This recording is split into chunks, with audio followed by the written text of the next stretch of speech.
I met my wife at 16 and lost her at 72.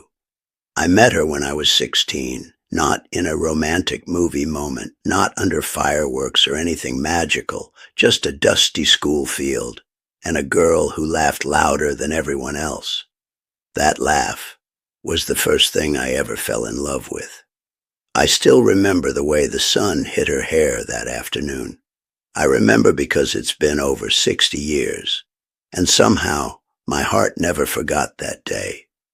I was a shy boy, skinny, nervous, the kind of boy who rehearsed hello in his head 10 times before saying it. But she walked up to me first. She said, "You look like you need a friend." And just like that, my life began. We grew up together. First love, first fights, first dreams whispered under the stars. We had nothing, but we had plans for everything. At 19, I asked her to marry me.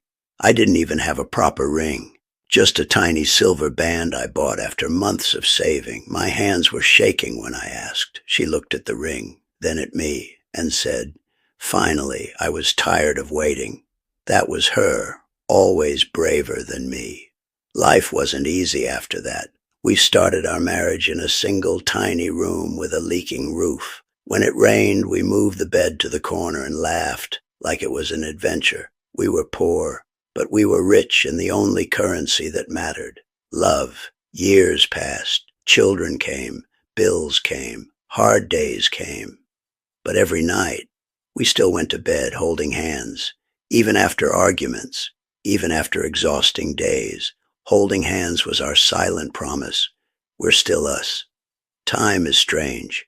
When you're young, it moves slowly. You think life is endless. Then one day, you look in the mirror and see wrinkles where dreams used to live.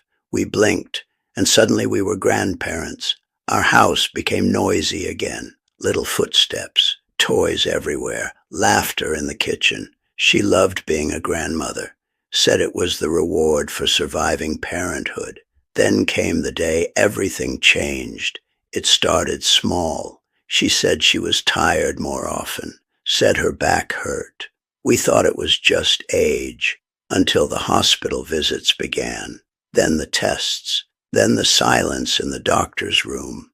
I knew something was wrong before he even spoke. After 56 years together, you learn to read the air when it shifts. The word cancer landed in the room like thunder, and suddenly, time started running.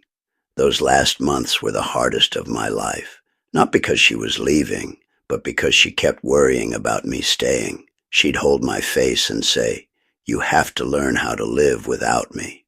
I would smile and lie, because how do you learn to breathe without air?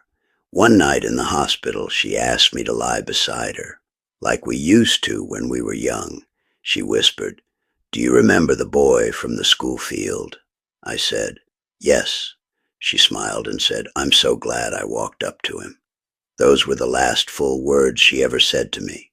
The morning she left, the world became quiet, too quiet.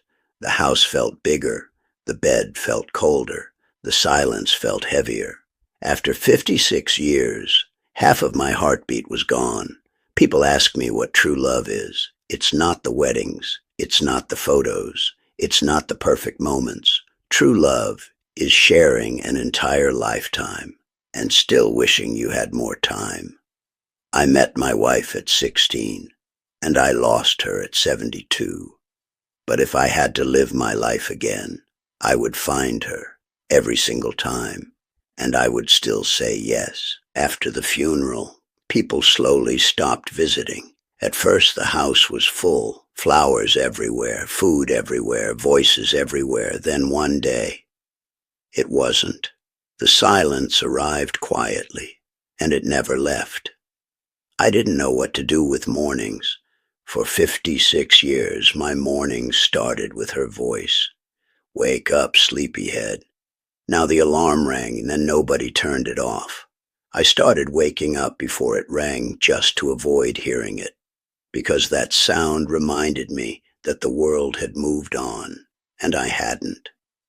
Grief is a strange thing. It doesn't shout. It whispers. It hides in little places. In the empty chair at the dining table. In the extra pillow on the bed. In the cup I still accidentally took out for her every morning, for months. I kept setting the table for two. I didn't even realize I was doing it.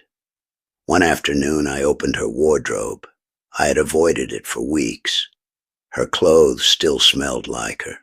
Her favorite blue dress still hung exactly where she left it.